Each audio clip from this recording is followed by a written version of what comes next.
I'm Dr. Cormack Sputton. Welcome to my Chronicles of Crime. Today we focus on Alan Vendix, the notorious Meatpaste Murderer. Alan Vendix is almost, but not quite, unique in the annals of crime for his utilization of commonly produced foodstuffs and exploiting the human body's vulnerability to cheaply produced crap. March 1972.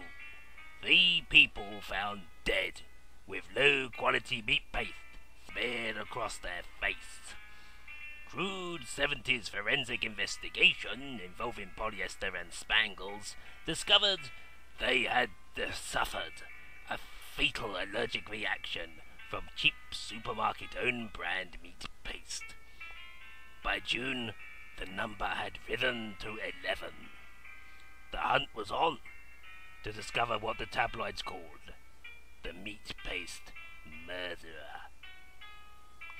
On July 15th, the investigation had a breakthrough. A tip-off involving a Luton supermarket manager and a certain indiscretion with a donkey on the Costa del Sol gave the police their first vital piece of information: the name of the meat paste. The paste was called Almost, and gave in the varieties almost beef, almost chicken, and perhaps most fatal of all, almost shrimp. Distributed by Deluxo Foods to many supermarket chains such as Value Low, Tight Purse, and Cheap Git, it was made in a remote farm by gentlemen we're not allowed to talk about, as he and his family are still the focus of several investigations. Rumoured to be a father and 3 sons, the mother had run off with Charlie, who was in fact the father's prize pig. This event seemed to have turned his mind somewhat, and the result was dubiously produced cheap food products for the lower end of the supermarket trade. Perhaps his most famous creation was frozen fish eyes, almost ubiquitous during the 70s and just as lethal in their own right. But if Scotland Yard was hoping that this breakthrough was to serve them up their meat-paste murderer on a plate of justice, they were to be disappointed. The most they could charge the mysterious farmer under at this point was willful criminal awfulness under the Disgusting Foodstuffs Act 1962. At this point, the trail went cold, but the murders got hotter. In the summer of 1972, a total of 23 people were either murdered or greatly distressed by criminal acts of meat paste. By September, this had increased to 41. No one, it seemed, could stop the meat paste.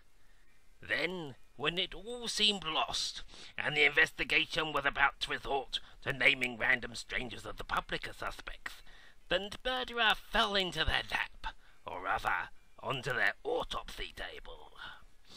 After a search through the pockets of what appeared to simply be another victim of little consequence, a piece of paper was discovered. But this was no ordinary piece of paper. This was the suicide note and last confession of the meat paste murderer himself. At last, they had a name: Alan Vendix. But his motivation for his campaign of murder and eventual suicide remained a mystery. Ironically, the relevant section of the suicide note was rendered illegible by the greasy smearings of, yes, meat paste. The question remains, though: how did Vendix do it? How did this simple and not very remarkable individual manage to turn an averagely awful food product into something fatally lethal? It transpires that somehow Alan Vendix discovered how to mix the meat paste with something else to produce the fatal allergic reaction. Scientific research has never been able to determine exactly what this was, but it is suspected to be a blend of a cheap fizzy orange drink combined with a long discontinued piece of confectionery known as a chocolate ding-dong. But who was the Meatpaste Murderer? Well, I just told you, Alan Bendix.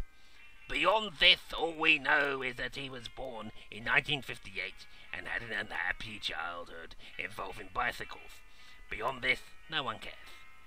A fitting epitaph, perhaps, for what my Chronicles of Crime calls the